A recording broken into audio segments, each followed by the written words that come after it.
E aí, para começar, né, eu queria perguntar se sobrou alguma dúvida da aula passada, antes que a gente continue. Esse é o momento de fazer perguntas. Ok. Então... Oi. Oh, desculpe. Então, só retomando os dois pontos principais da aula passada, né? O primeiro ponto é que, lá em 1900, o Planck utilizou-se de um artifício, né, uma jogada, para explicar a radiação do corpo negro. Essa jogada foi dizer que a energia, né, está associada à frequência por meio de uma constante, então ela é linear na frequência. Então é a solução mais simples que você pode ter, a relação mais simples entre energia e frequência. E com isso você consegue explicar a radiação do corpo negro. Você tem ali a emissão é feita, a emissão nas paredes do objeto que a gente chamou de corpo negro é feita dessa forma, seguindo essa regra. Aí, em 1905, o Einstein usa essa informação, né, e faz um salto conceitual, dizendo que a luz é formada por pequenas partículas, cada partícula dessa carrega um quantum de energia, e esse quantum de energia é exatamente, né, E igual a HF, ou E igual a H cortado ômega, tanto faz.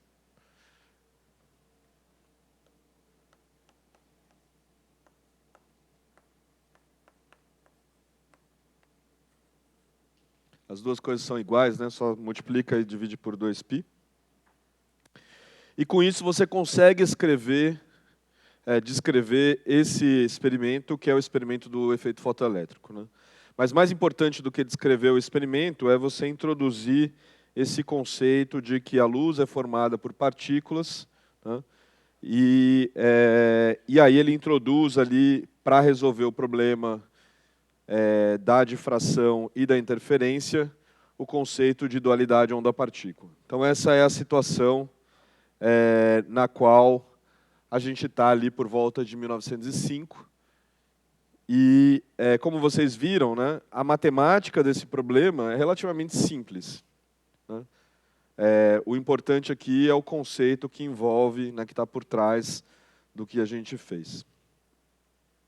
Ok, então a gente chega nessa ideia de dualidade, e eu até falei para vocês na aula passada que o que eu gostaria de fazer é, de algum momento, a gente deixar de lado esse conceito, né, porque é importante para a gente entender que não dá para a gente pensar que a luz ela vai ser alguma coisa dependendo do experimento que você está fazendo, né? Ela não pode, né, ter consciência e decidir, agora eu sou partícula, agora eu sou onda, né? Ela tem que ser uma coisa só, né? Ou idealmente ela tem que ser uma coisa só. Então, a ideia é como que a gente agora encontra uma descrição unificada, né, desses objetos, de tal forma que quando a gente, né, vai fazer os nossos experimentos, essa descrição unificada me dá, né, esses resultados que parecem que a luz se comporta como onda e a luz se comporta como partícula. Então essa é a situação da luz naquele momento. Mas a gente pode se perguntar o seguinte, tem muitas coisas acontecendo na ciência nesse período, né? Então o problema é só esse, né? É só o problema da luz e da dualidade, né? E aí a gente vai voltar um pouco no tempo, lá para 1808, e por que 1808? É porque nesse momento você tinha ali descoberto, né, o Lavoisier tinha descoberto o oxigênio, né, e a gente começa a voltar a um conceito que era um conceito da Grécia Antiga, de constituintes da matéria, onde a matéria é constituída por, né, bloquinhos fundamentais que a gente chama de átomo, né? Então, a gente volta a pensar, né, na ideia de que a matéria é constituída por átomos, E o primeiro conceito, né, retoma exatamente a ideia de átomo grega, que é a ideia de que você tem um objeto que é indivisível. Então, é o menor constituinte da matéria, é o átomo, ele não pode ser divisível, não tem nada dentro dele. Então, a ideia mais simples de átomo que a gente pode ter, né, é a ideia de uma esfera que foi dada pelo Dalton. Então, esse é o primeiro conceito de átomo que a gente tem, uma esfera neutra, sem carga, né, porque a matéria, em geral, não tem carga. A gente precisa fazer alguma coisa para a matéria para ela ter carga, né, para ela transportar a eletricidade. Então, você tem um objeto que é sem carga e que você monta, né, utiliza esses bloquinhos para construir a matéria. Só que, né, então, né, a gente tem esse conceito, né, e aí você tem ideias que vêm da química, que você tem átomos diferentes, né? Então, átomos iguais de um mesmo elemento, porque você tinha descoberto o oxigênio, né? Você tem agora elementos, pensando em termos de elementos, você começa a descobrir outros gases também, e eles têm as mesmas propriedades, né? Então, átomos do mesmo elemento são iguais. Parece óbvio isso, mas naquele momento não era tão óbvio assim, mesmo porque você tem oxigênio em diferentes pedaços de matéria, né? Oxigênio de formas diferentes em diferentes lugares. E você não faz com que átomos desapareçam quando você faz uma reação química, né? Que é o conceito lá do Lavoisier de que nada se cria, nada se destrói, tudo se transforma, né? Do nosso ponto de vista, isso continua sendo verdade, né? Quem vai assistir Oppenheimer em vez de Barbie no dia 20?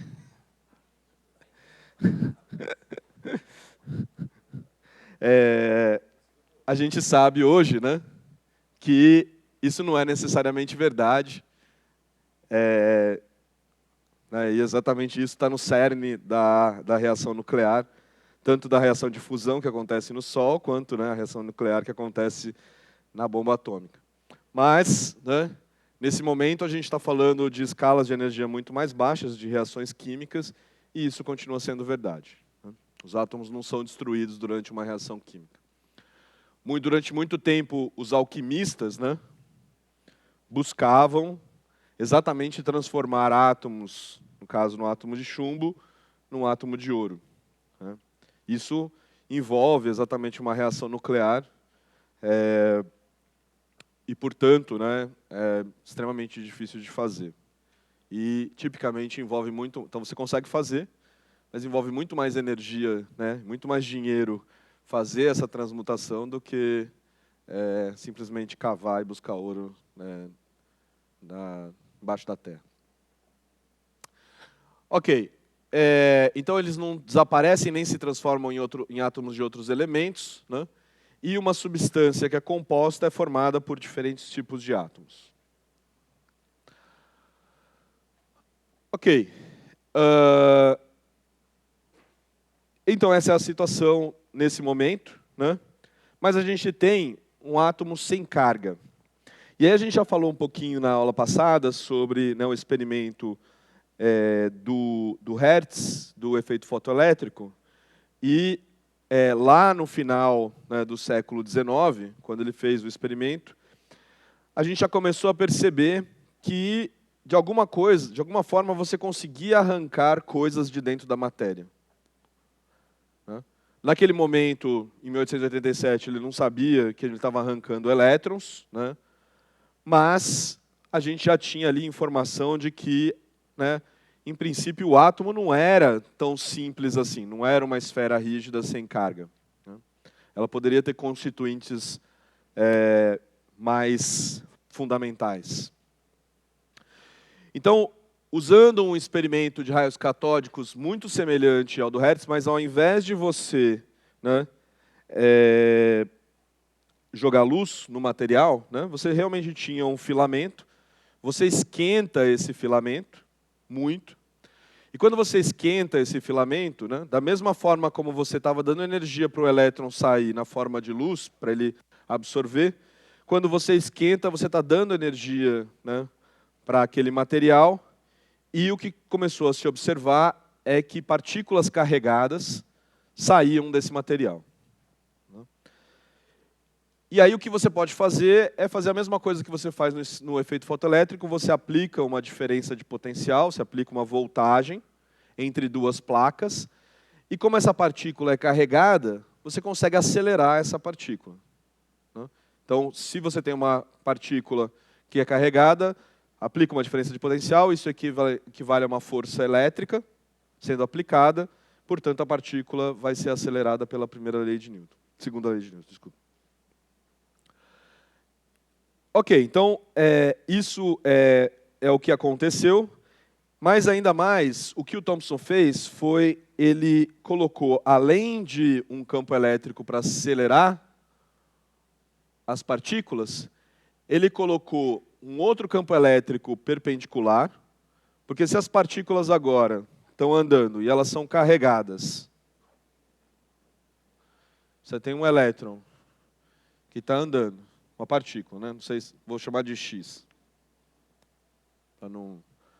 Aí ela foi acelerada, aí passou por um buraquinho aqui na placa, aí ela já não está mais sendo acelerada. Ela estava saindo aqui, aqui tem uma diferença de potencial, ela foi acelerada, aí chegou aqui, já não tem mais diferença de potencial sendo aplicado, aí ela vai continuar, agora não tem mais força atuando, ela vai continuar andando em movimento uniforme. Então ela tem lá uma velocidade Vzinho, que está associado ali ao momento em que ela sai da placa. Aí eu venho aqui na frente e coloco uma placa desse jeito, com uma diferença de potencial.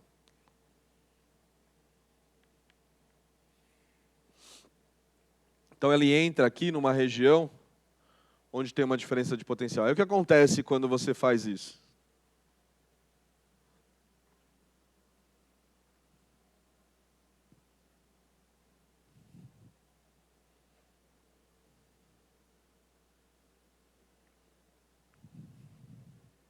Suponhamos que a minha partícula... Primeiro ponto, né? Então, isso aqui vai me dizer... Vamos supor que é de uma diferença de potencial, essa placa aqui, ela fica negativa, e essa placa aqui fica positiva.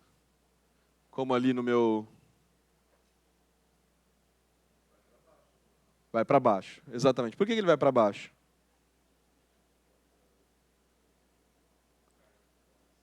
Isso, ele vai ser atraído por essa carga aqui, mas se você pensar também, ele está sendo acelerado, né? Esse mais e menos aqui só indica a direção do potencial, né? Então ele vai ser acelerado, e se eu colocar uma tela aqui que brilha quando um elétron bate, uma partícula bate nessa tela, né?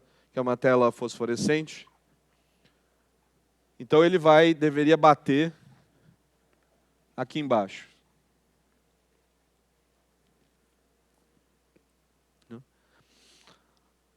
Ok, mas aí eu venho e aplico um campo magnético, então eu coloco um ímã aqui, nessa direção. Aí o que vai acontecer se a minha partícula está no campo magnético nessa direção? Então a partícula está andando nessa direção e tem um campo magnético aqui. Ela sobe. Por que ela sobe?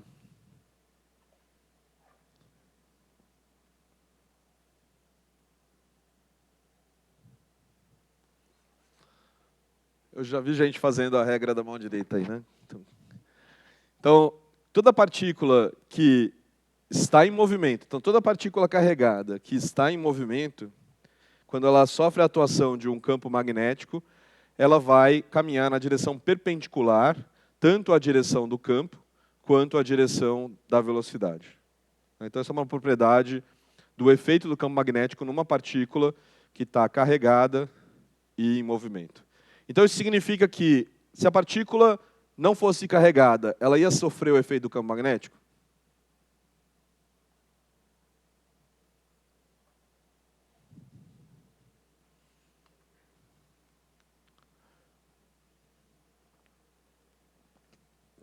Não. E se ela tivesse parada, ela ia sofrer o efeito do campo magnético? Não. A gente pode depois brincar um pouquinho com esses conceitos durante o intervalo, né? Porque a gente pode pensar assim, mas e se eu estou olhando a partícula parada, mas alguém está em movimento aqui? Por exemplo, tem um movimento relativo das coisas, né? Mas isso é uma outra brincadeira. Então, em princípio, o que vai acontecer é a partícula deveria subir, né? Ela está carregada em movimento e ela sobe. Mas aí tem uma combinação das duas coisas, né? Ela quer descer por causa do campo elétrico, que é uma coisa que eu consigo controlar, e ela quer subir por causa do campo magnético. Se eu não controlo muito o campo magnético naquele momento, porque, quer dizer, apesar de você ter eletroímãs, né, você podia simplesmente colocar um campo magnético, né, um ímã permanente, então você não conseguia mudar, né, o campo magnético que você tem, mas você consegue controlar facilmente a voltagem que está sendo aplicada aqui. Então, se você muda a voltagem, o que acontece é que você consegue fazer com que essas duas coisas aqui se cancelem e ele bata exatamente no centro do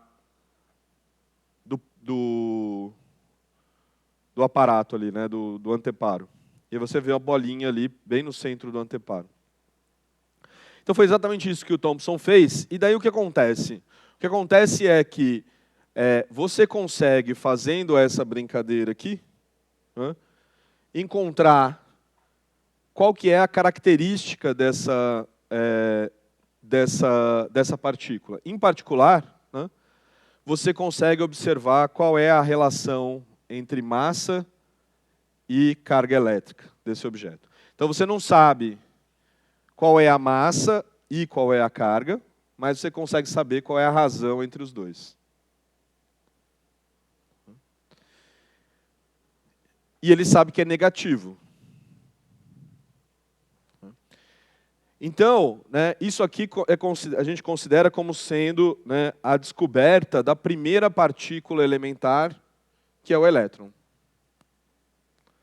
Então ele não soube qual era a massa, não soube qual era a carga, mas ele sabe que tem uma relação entre massa e carga desse objeto e que essa carga é negativa. E que ele está saindo ali de dentro do átomo. Então isso nos leva, né, a exigir um novo modelo para o átomo. Esse novo modelo agora, né, é a coisa mais simples que a gente consegue pensar, porque, veja, se eu imaginar essa relação aqui, é um número bem pequeno, então eu imagino que esse objeto seja um objeto muito pequeno.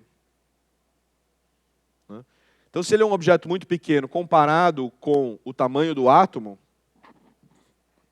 o que eu imagino é que o meu átomo ele continua sendo uma esfera relativamente grande, mas ela não é exatamente mais maciça, ela tem ali impregnada dentro dela essas pequenas partículas que a gente chama de elétrons.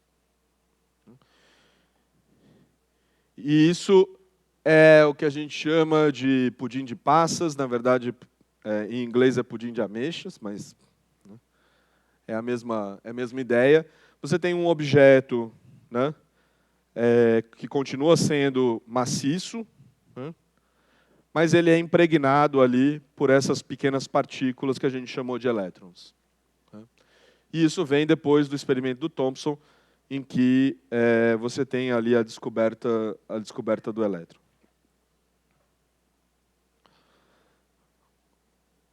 Ok, então a gente está nessa situação ali no final do século XIX, e ao mesmo tempo, né, as pessoas começaram a descobrir materiais radioativos. Então, de novo, coisas estavam saindo de dentro da matéria, e você também, né, com a descoberta do raio-x, você também estava ali, né, conseguindo usar, né, determinadas técnicas para olhar dentro da matéria, né. Então, o Röntgen, que foi o primeiro, quem descobriu o raio-x, né, ele também foi a primeira pessoa a fazer uma imagem de raio-x. Ele basicamente pegou a mão da mulher dele, né, e colocou embaixo no tubo de raios catódicos, e aí você consegue ver, né, uma imagem de raio-x. Então, você estava ali, né, começando a pegar a matéria e bombardear com coisas, né, seja raio-x, seja aquilo que saía de dentro da matéria naturalmente, que era a radioatividade. Naquele momento, a gente não sabia exatamente o que estava saindo da radioatividade, né? E uma das partículas que saía de dentro de um material radioativo era o que a gente chama de partículas alfa. Então vejam que, tipicamente, quando a gente não sabe uma coisa, a gente ou dá uma letra grega para ela ou chama de X, né? Então, basicamente, a gente não sabia o que era, chamava de partículas alfa, da mesma forma como a gente falou de partículas gama, né? Então, inicialmente, ninguém sabia o que era uma partícula gama, a gente sabe que é simplesmente um fóton de altíssima energia. As partículas gama também são emitidas em reações nucleares, por isso que elas estavam ali sendo estudadas também naquele momento. O que é uma partícula alfa? Alguém sabe o que é uma partícula alfa? Pode falar. É um átomo de hélio sem os 2 elétrons. Então é um íon de hélio.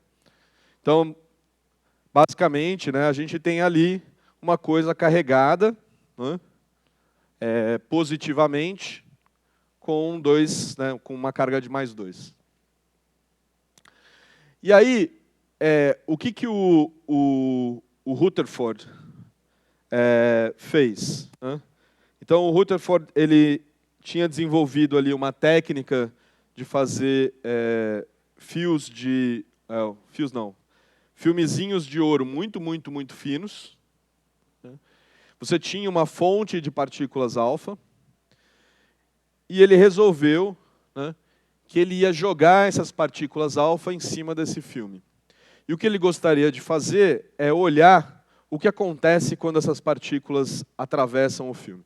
E veja que como as partículas alfa são partículas muito energéticas, porque elas vêm de uma reação nuclear, né, se o filme é fino, bastante fino, praticamente as partículas vão passar por dentro desse filme, né, elas não vão ser absorvidas.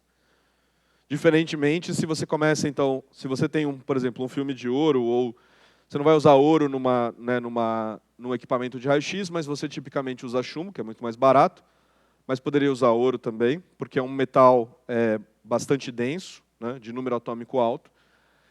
E, obviamente, o que você faz? Você coloca uma camada cada vez mais espessa de chumbo para parar os raios-x. Então, o raio-x vai sendo absorvido ali dentro do chumbo. A ideia para partículas alfa seria exatamente a mesma, mas ali ele tinha uma camadinha muito, muito fina de ouro, né, e ele tinha o que a gente chama de um detector, que nada mais é do que, né, um anteparo com um revestimento de tal forma que, né, toda vez que uma partícula alfa bate ali naquele revestimento, ele deixa uma marquinha. É como se fosse um filme fotográfico, só que agora para partículas alfa.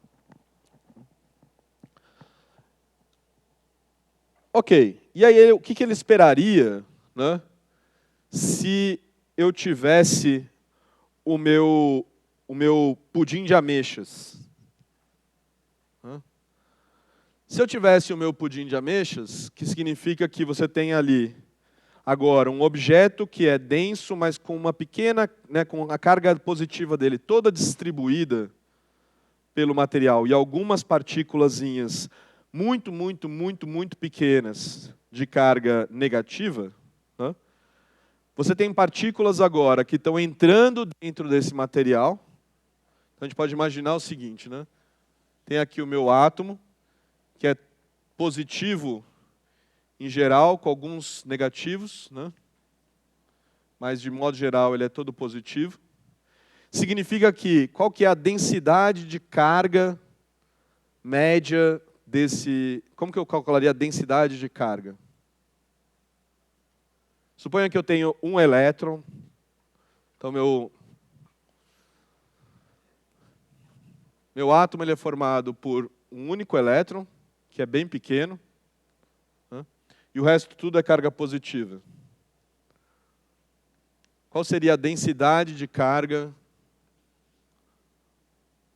do meu átomo? Normalmente vocês estão acostumados a lidar com densidade quando é massa, né? Como que eu calculo a densidade quando tem massa?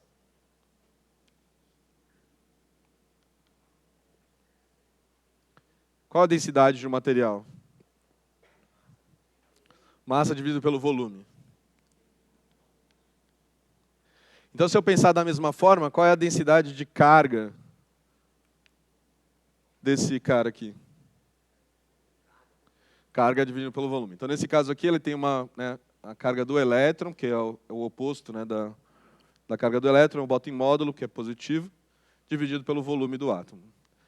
Então, vejam que em qualquer pontozinho aqui desse cara, né, a quantidade de cargazinha numa região aqui é bem pequena, porque todo o resto da carga está dividida em outros pedaços. Certo?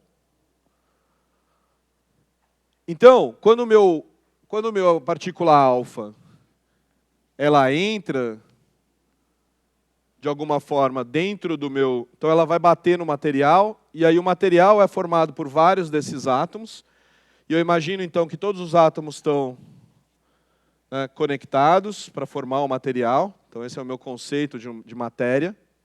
Estão todos ali grudadinhos um no outro. Aí ele entra nesse material, e aí o que ele acontece? Ele vai sentir a carga aqui e a carga aqui positiva, mas ele não vai sentir, quanto mais distante ele estiver da carga, menor vai ser o efeito. Então, no final das contas, ele está sentindo essencialmente um pouquinho de carga positiva aqui desse material. Depois ele anda mais um pouquinho, sente mais um pouco, depois anda mais um pouco e assim por diante. Então ele vai tender, nesse caso aqui, como é positivo, vai repelir, ele vai tender a fazer isso aqui. Certo? Mas ele não deve ser repelido de forma muito intensa. Por quê? Porque, basicamente, ele está sentindo só a carga que está muito próxima dele. O resto da carga não está tendo efeito nenhum. E lembrando que isso aqui é um átomo de hélio, então ele é um átomo muito menor do que esse átomo de ouro aqui. Pelo menos conceitualmente. Aí eu entro numa pergunta. Isso é verdade?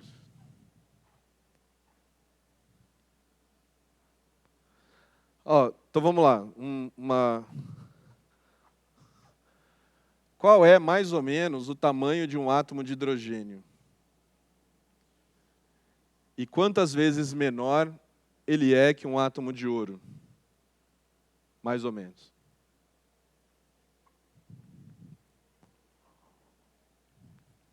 Pode falar. O hidrogênio, a gente pode colocar um angstrom, é mais ou menos isso, mas a gente vai ver que o raio de Bohr do hidrogênio é 0,5, mas um angstrom é ótimo, está ótimo. Então o hidrogênio tem da ordem de 1 angstrom. Qual seria o tamanho de um átomo de ouro? E aí eu posso falar o seguinte, um átomo de ouro, uma das formas de eu medir o tamanho do átomo de ouro é exatamente fazendo isso aqui. Se eu pensar que eu tenho ouro puro, e eu calculo a distância entre dois átomos de ouro no ouro, qual seria essa distância? E daí o tamanho do átomo, esse tamanho aqui vai ser metade dessa distância. Lembrando que, o hidrogênio tem 1 próton e o ouro tem 79. Sem contar os nêutrons, Então, qual o tamanho, mais ou menos, de um átomo de ouro? Pode falar. Pode.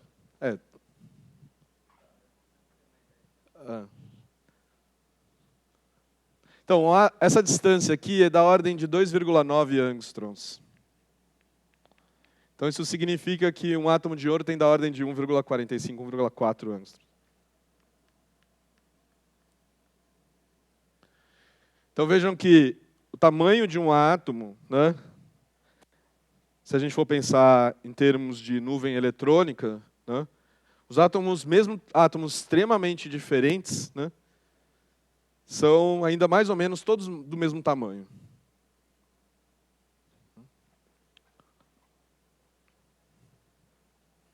Do ponto de vista da nuvem eletrônica, né?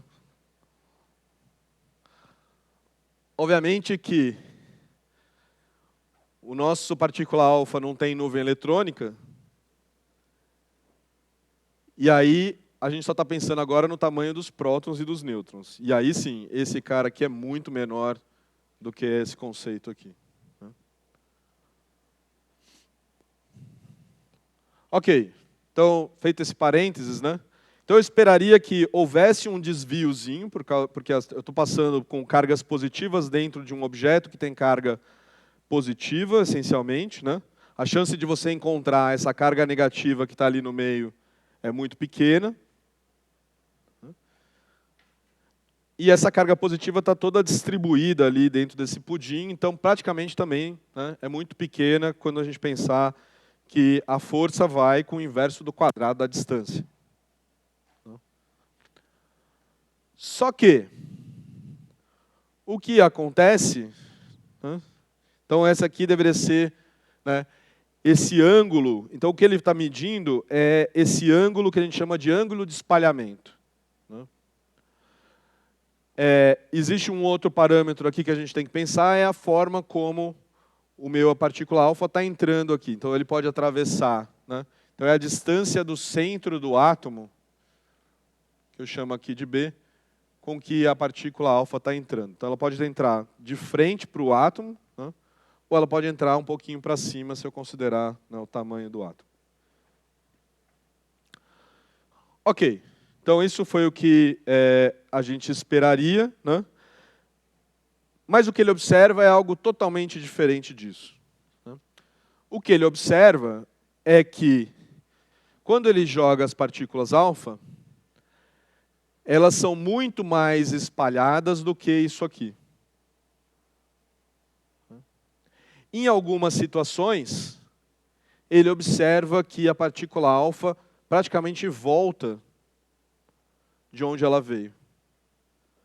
Praticamente voltar de onde ela veio significa que a carga positiva, na verdade, tem que estar concentrada praticamente toda numa região muito, muito, muito pequena. De tal forma que eu venho com uma partícula,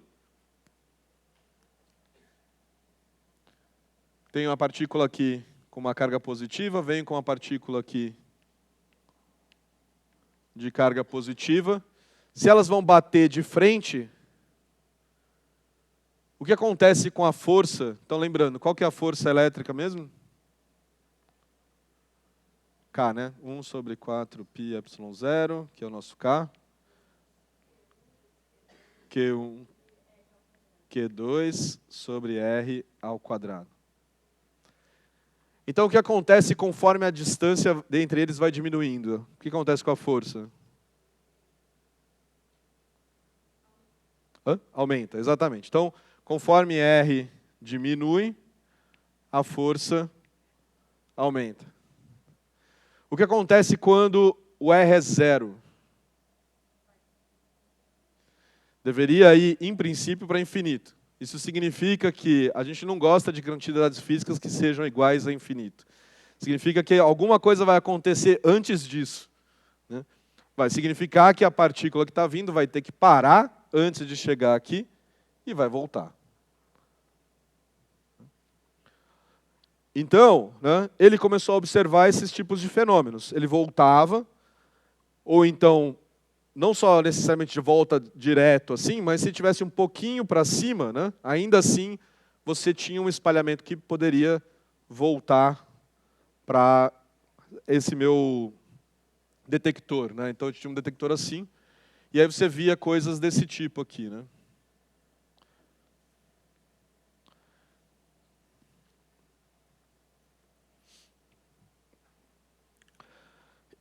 Isso levou, então, o Rutherford a pensar num outro modelo para o átomo.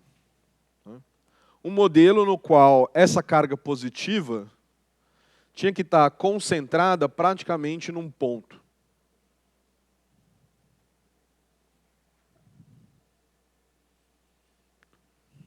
Então você tem ali um modelo, né, que é inspirado, e na física a gente faz muito isso, a gente faz analogias com as coisas que a gente conhece, então você se inspira no modelo, no modelo planetário, e olha só por quê. Porque a gente tem uma força elétrica, né, que tem a mesma cara da força gravitacional.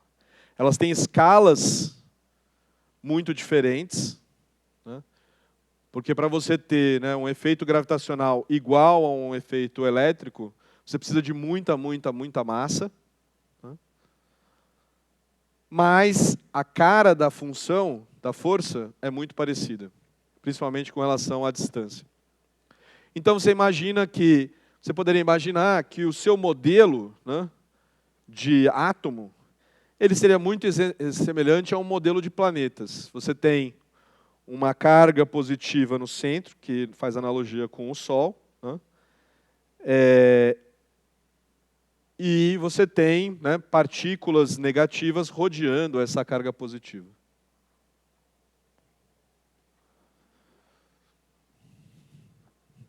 Ok, então o Rutherford faz essa proposta, né, em 1911, depois desses experimentos.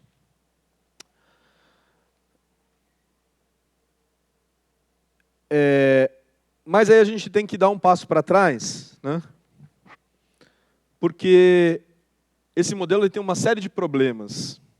Né, e o primeiro problema que a gente vai enfrentar, né, que a gente vai observar, é o seguinte: por que a distância da Terra ao Sol é o que é? Ou por que a Terra de Vênus ao Sol é o que é? Ou de qualquer outro planeta? Ela poderia ser diferente? Poderia ser outra?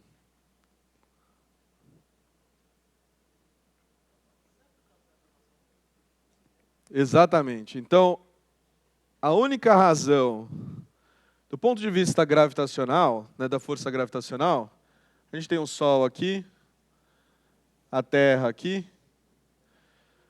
Obviamente que os outros planetas influenciam, né? Então a gente tem um problema extremamente complexo, porque a gente tem planetas que atrapalham, né, influenciam, tem forças gravitacionais interagindo também da Terra, vindo de Marte e dos outros planetas. Elas são menores, muito menores do que o Sol. Então, para, né, uma primeira aproximação, a gente pode só considerar isso aqui. Né? E, do ponto de vista da física do problema, né, não há nenhuma razão pela qual a órbita da Terra não possa ser um pouquinho menor ou um pouco maior. Ou qualquer tamanho. A única razão pela qual a Terra está na posição que ela está vem do fato de que, né, no momento em que os planetas começaram a se formar, né, em torno do Sol, a velocidade inicial desses objetos, né, fez com que essas quantidades de poeira cósmica se aglomerassem ali naquela região e começassem a girar naquele ponto. Né. Não tem mais nenhuma outra razão a não ser essa. Então, a única razão são as condições iniciais para a formação do planeta naquela posição. Tanto é que você tem planetas menores do que a Terra, então não tem nada a ver com a massa. Né? Você tem planetas menores do que a Terra girando, né, em posições muito mais distantes do que a posição da Terra. Né? Então não tem a ver necessariamente com a massa, tem a ver com essa combinação de massa e velocidade inicial em torno do Sol. E aí as posições dos planetas então vão se colocando, né, nessas órbitas específicas. Então, essa é nossa situação com relação à órbita dos planetas. A gente vai observar que, se a gente quiser um modelo atomístico, isso não vai se enquadrar mais. Então, a gente vai ter esse problema para resolver. Mas antes de fazer isso, né, a gente vai voltar a falar um pouquinho sobre luz, porque a luz é talvez uma das ferramentas, né, para a gente entender a matéria mais utilizadas, né? Não só porque a gente utiliza isso para visão, mas tipicamente você joga algum tipo de luz ou radiação eletromagnética em cima da matéria para entender a matéria. Ok, então a gente tinha lá a visão do Newton corpuscular, né? Mas uma das coisas que a gente vai agora explorar é o fato de que o Newton observou, né, que a luz branca, na verdade, ela vem, né, da composição de todas as cores, né? Então ele usou experimentos com um prisma para observar isso, né? Ele decompôs a luz do Sol para observar que você tinha ali um espectro, todo o espectro da luz visível estava contida dentro da luz branca, você consegue separar, né? E aí, de novo, um parênteses, né? Por que a luz branca se separa dentro do prisma?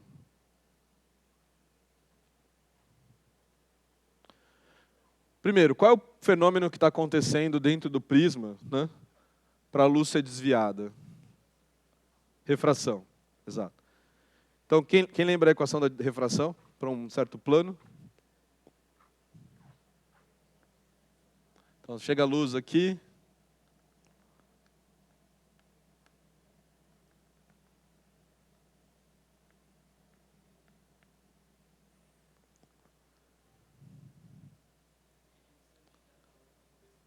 N1. N1 é o que mesmo? Índice de refração. E N2 é esse aqui, né? Então, esse aqui é um material, esse aqui é outro material. E aí, N1 é igual? N2 seno de θ2. Então, N1 é o coeficiente de refração, né? Então, θ1 é o ângulo que está entrando, θ2 é o ângulo que está saindo, e N1 e N2 é o coeficiente de refração. O que é o coeficiente de refração? Exatamente. Então, basicamente, o que você está olhando aqui é o N1 está dizendo uma relação entre a velocidade da luz no vácuo e a velocidade que a luz tem quando se propaga nesse material. Então, o índice de refração do vácuo, né, ou do ar, é essencialmente 1, porque é a velocidade da luz dividida pela velocidade da luz. Mas a velocidade, né, de refração, o índice de refração em outros materiais, como o vidro, pode ser diferente, né, ou tipicamente é diferente. Aí, ok, então a gente entendeu que a luz vai desviar quando ela passa por um prisma. Então eu jogo luz branca no prisma.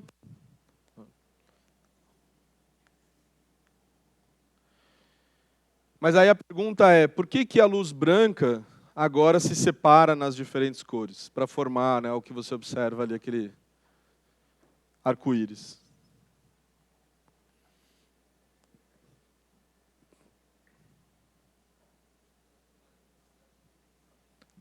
Em relação ao quê?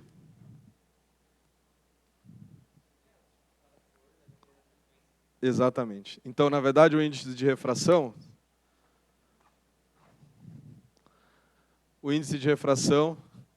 ele tipicamente depende da frequência da luz. Então, ele é uma função da frequência da luz. No vácuo, todo mundo se propaga com a mesma velocidade, mas dependendo do material, ele vai se propagar com velocidades diferentes. Então, dentro do vidro, né, o que a gente observa é que, né, o vermelho espalha pouco e o lilás espalha mais, né? E tipicamente você tem, né, nos materiais normais, a não ser que você faça algum tipo de engenharia bem inteligente, né, Tipicamente, ele é monotônico e ele vai do vermelho para o lilás, sempre variando monotonicamente. Então, isso significa que a refração vai mudar, né, dependendo da frequência da luz, e, portanto, você consegue separar as diferentes cores, né, usando um prisma. E o Newton percebeu isso, né, então você consegue agora escolher a cor com a qual você quer trabalhar. Então, você usava a luz do Sol, né, passava por um prisma, ou até mesmo por uma chama incandescente, passa por um prisma e, em princípio, você consegue selecionar a luz com a qual você quer trabalhar. Ok, então, a gente tem agora, né, uma ferramenta para fazer experimentos. Só um segundo. Uma ferramenta para fazer experimentos que me permitem selecionar qual é a cor com qual eu quero trabalhar. Mas antes de fazer isso, eu posso fazer uma coisa mais simples ainda, né, que é tentar entender o que está acontecendo com o nosso Sol. Então, o Sol é a principal fonte de luz que a gente tem. E exatamente foi isso que o Wollaston fez, e depois o Fraunhofer, que é pegar a luz do Sol, separar por um prisma e olhar o que está acontecendo. E aí o que eles observaram, né, aqui está em cinza, né, porque, obviamente, a intensidade é muito grande, você não vai fazer isso, você não vai conseguir observar as cores, mas o que você consegue observar, né, numa placa fotográfica é que você tem coisas faltando, linhas pretas faltando ali. Então, se a gente for lá, e a gente já viu isso lá no nosso espectro do Sol, né? Então, isso aqui é o espectro do Sol agora também incluindo a intensidade. E aí você começa a observar que tem buracos no nosso espectro aqui, que eu esperaria que fosse um espectro suavezinho, como se fosse o espectro de corpo negro. E aí o que eles sacaram, né, é que o que está faltando aqui, de alguma forma, é o que foi absorvido ou, né, quando está atravessando a nossa atmosfera. Então você tem água, você tem carbono, né, você tem oxigênio, você tem alguns outros átomos, como por exemplo aqui, você tem potássio, né? Você tem uma série de outras coisas que estão fazendo com que haja absorção enquanto a luz do Sol está atravessando a atmosfera. Mas tem mais do que isso, né? Isso é extremamente importante, porque se a gente agora usar uma ferramenta como essa e apontar isso para as estrelas, ou para o próprio Sol, né, tirando aquilo que a gente já sabe que compõe a nossa atmosfera, se a gente fizer o experimento aqui da Terra, ou então se a gente tiver um telescópio, né, fora da Terra, a gente olhando para um espectro como esse e apontar para uma determinada estrela, a gente consegue saber o que compõe aquela estrela, né? Porque a gente esperaria que a radiação que está chegando seja uma radiação do corpo negro, então essa curva aqui. Aí, se você tiver coisas faltando, significa que ele foi absorvido antes de sair da estrela. Porque durante o caminho até aqui, a gente assume que é essencialmente vácuo, né? Então, não foi absorvido em lugar nenhum durante esse processo, né? Ou se foi, é muito, muito pouco comparado com o restante. Então, isso nos dá uma ferramenta para entender, né, não só a composição da nossa atmosfera, mas também nos dá uma ferramenta para entender a composição de outras estrelas. Você também pode usar isso, em princípio, para estudar planetas em volta de estrelas. A gente assume que, né, de novo, tudo que vem do planeta foi refletido na estrela próxima dele. Então, a luz que a gente veria de um planeta está vindo, né, da reflexão da luz da estrela do qual ele está girando em torno, e a gente conseguiria descobrir se esse planeta tem água, por exemplo. Que é uma das grandes buscas aí por exoplanetas. Ok. Mas eu também posso me perguntar, né, se só tem linhas faltando. Né? E aí a gente volta na pergunta da aula, né, uma coisa que eu mencionei na aula passada, que é quando você liga o seu fogão, né, qual que é a cor da chama do seu fogão? Azul. Por que que a chama do seu fogão é azul?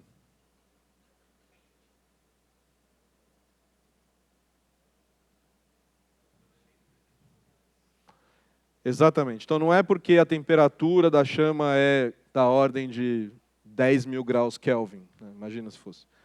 10 mil graus Kelvin, só para ter ideia, isso, né, derrete qualquer coisa. Não teria metal, não tem alumínio que suporte isso. Né? Então, na verdade, o que está acontecendo é que o gás que você está queimando ali, quando ele queima direitinho, né, ele não produz, ele queima por completo, ele produz luz no azul. Né?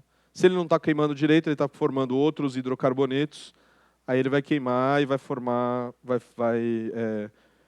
você vai observar a luz mais próximo do vermelho. Né? Então, significa que você não está usando o seu combustível de maneira eficiente. Então, a ideia é que quando a gente queima alguma coisa, né, isso vai emitir luz numa certa cor. Né? Então, se você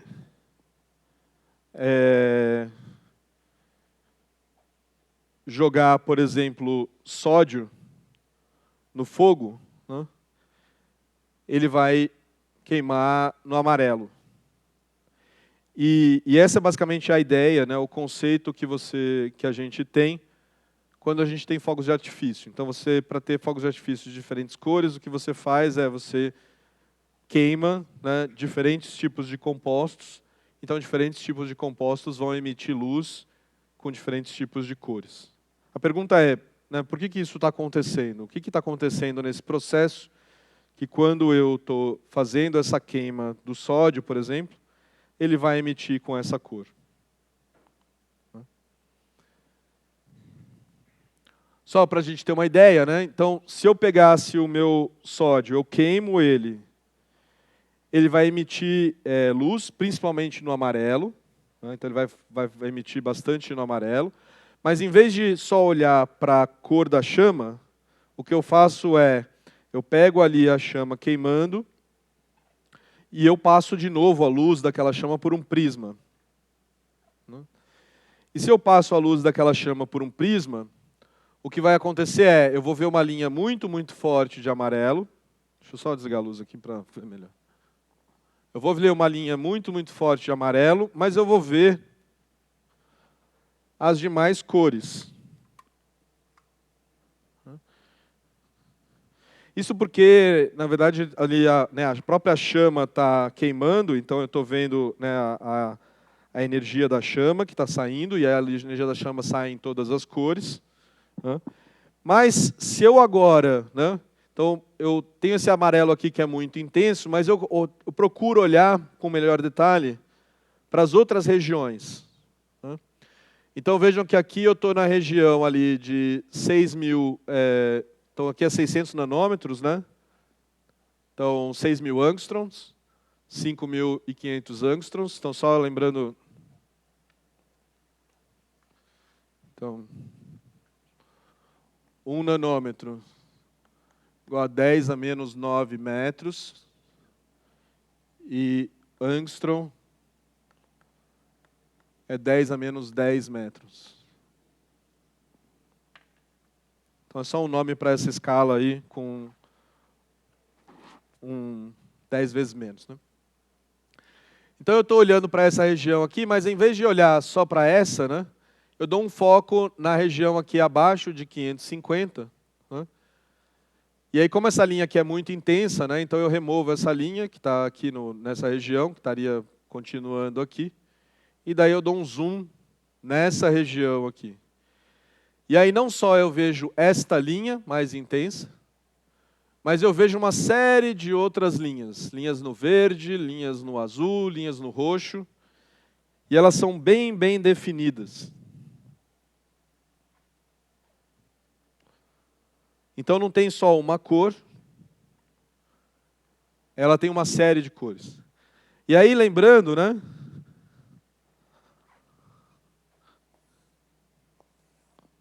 Então, a gente tinha uma curva que a gente chamava de radiação de corpo negro. Deixa eu ligar a luz de novo.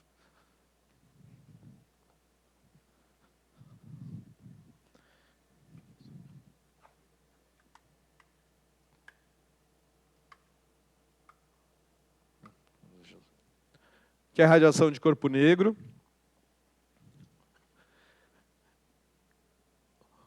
Que tem essa cara aqui. E a minha pergunta é, pode falar.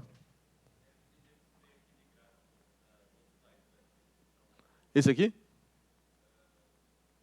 Esse? Ah, sim, então veja só, se eu tivesse só a radiação do corpo negro, né, se o Sol fosse só dessa forma aqui, fosse só um corpo negro perfeitinho, ele deveria ter essa curva aqui. O fato de ter coisas faltando, exagerado aqui, né? Coisas faltando, significa que ou no próprio Sol,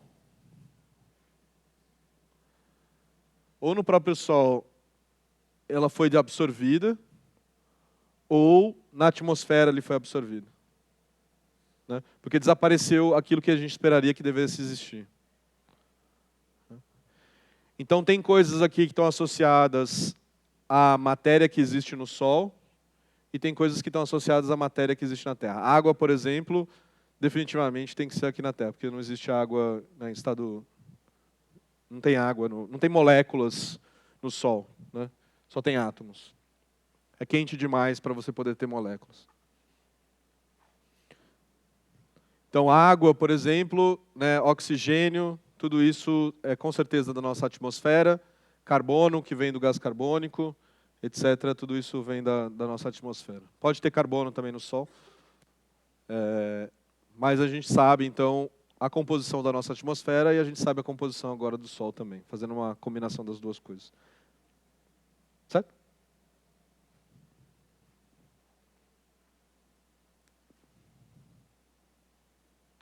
Ok, então, a gente está nessa situação, aí a pergunta é, então esse aqui é o nosso corpo negro, né? Vamos, o ideal lá. Aí a pergunta é, o sódio queimando é um corpo negro?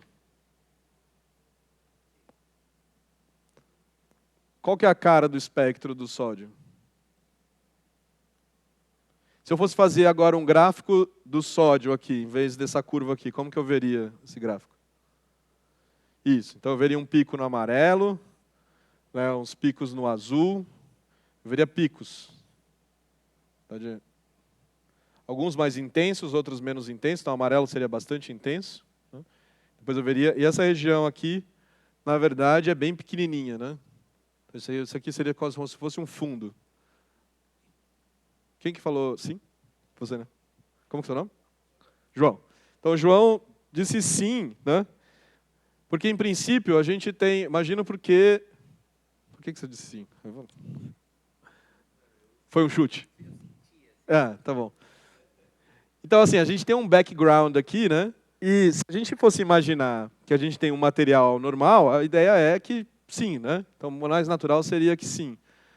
Mas como a gente tem essas linhas muito salientes aqui, que não aparecem no meu corpo negro de verdade, é tudo muito suave, então aí, por isso que eu lhe diria que não. Apesar de esperar, né, que alguma coisa que é esquentada deveria se comportar como um corpo negro. Então a gente vê essas linhas aqui e ele se distingue muito, muito de um corpo negro, né? Ok, então essa é a situação, porque a gente observou, né, a, essas radiações, né, isso levou o Kirchhoff a teorizar um conjunto de leis. E aqui, eu não sei se vocês já viram isso no curso de física, né, mas eu queria fazer uma distinção entre o que a gente chama de lei, o que a gente chama de princípio, o que a gente chama de teoria, né, e o que a gente chama de uma conjectura. Isso é importante, principalmente porque, hoje nem tanto, mas durante, né, quando eu estava no doutorado, agora está voltando, mas havia todo um argumento, né, ou pessoas leigas usavam um argumento de que a teoria da evolução é só uma teoria, né? Como se né, usar o nome teoria, né, fosse um demérito e não um ponto forte, né? Então, a primeira coisa é o que a gente tem como lei. Quem sabe o que é uma lei? Pode falar. Em princípio, sim, mas em que sentido?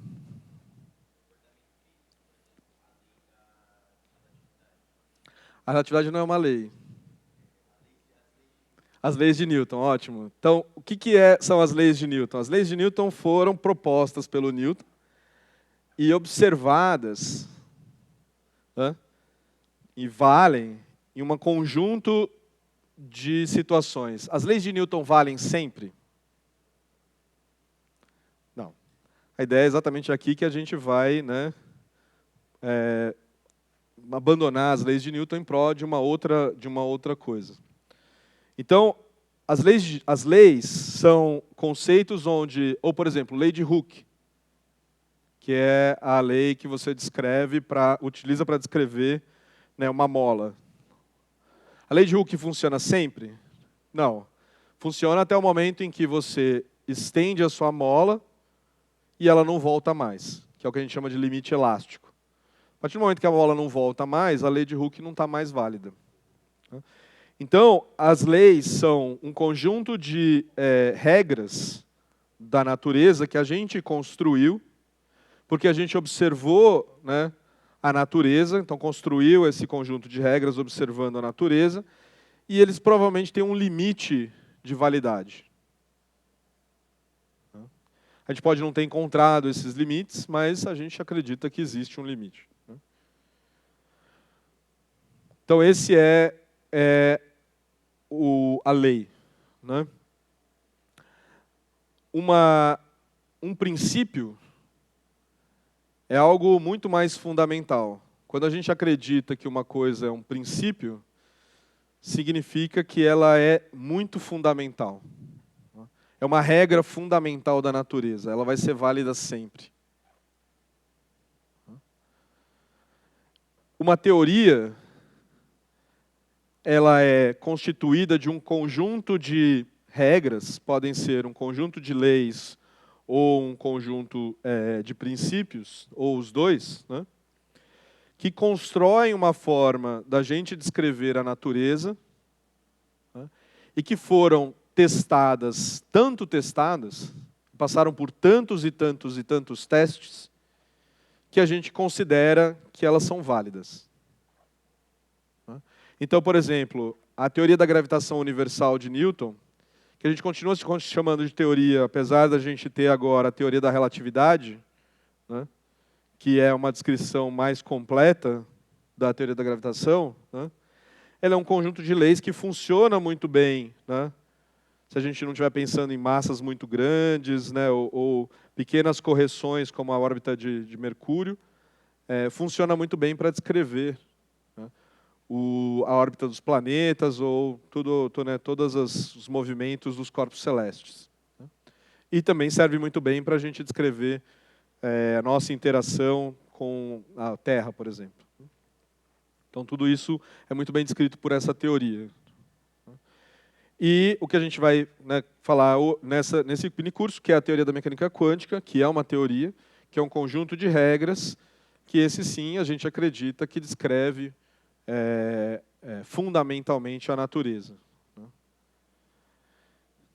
E aí a gente chega naquilo que nós, os leigos, costumam chamar de teoria, que na verdade é uma conjectura. Conjectura corresponde a você fazer uma proposta, tirar do chapéu alguma coisa, que é muito válido em ciência. Né? Se você não sabe nada sobre alguma coisa, né, você propõe uma solução, né, para um problema e vê se essa solução vai funcionar.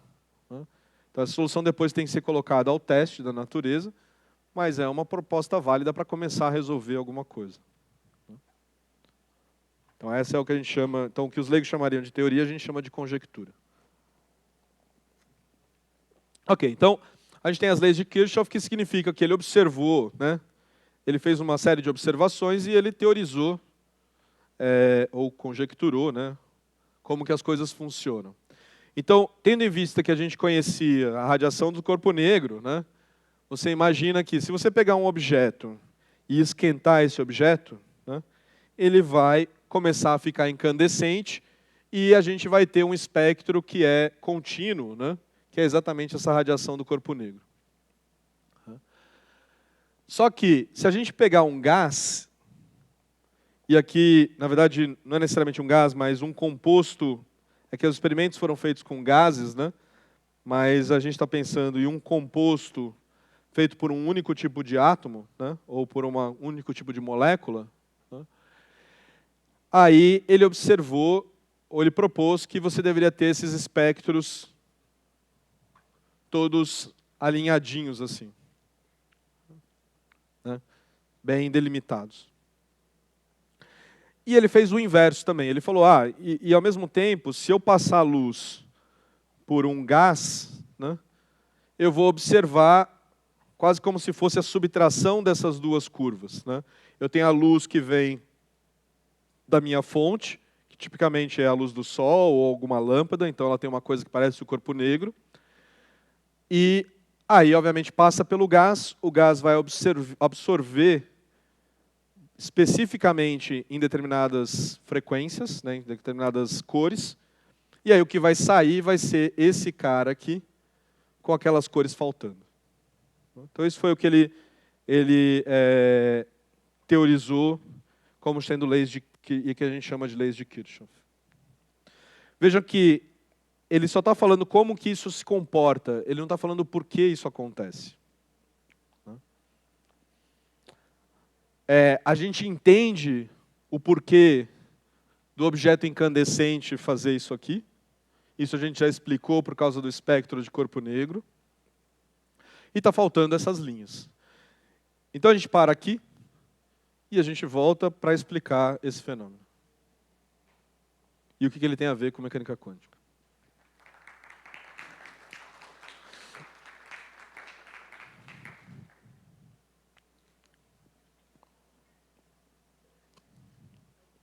Perguntas? Pode falar.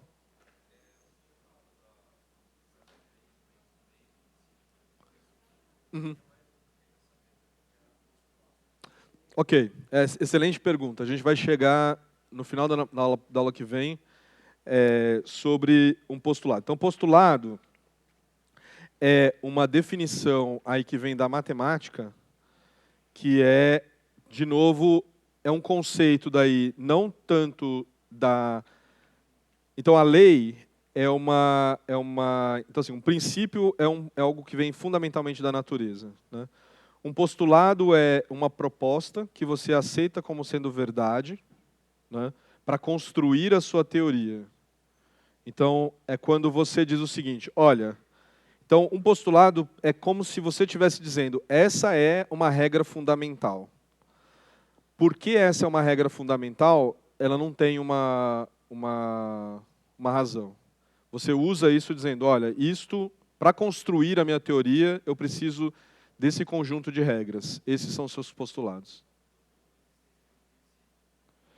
Pode ser propondo a existência de um princípio? Pode, mas não precisa ser. Então, na verdade, você parte de postulados que não necessariamente são verdadeiros do ponto de vista da natureza, mas você está construindo a sua teoria baseado nesses postulados. O princípio é algo mais fundamental ainda.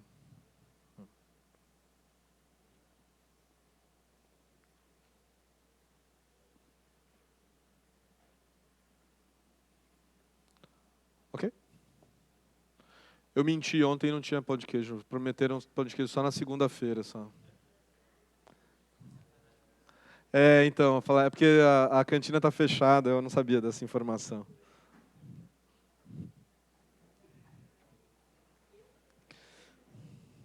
Foi um erro honesto.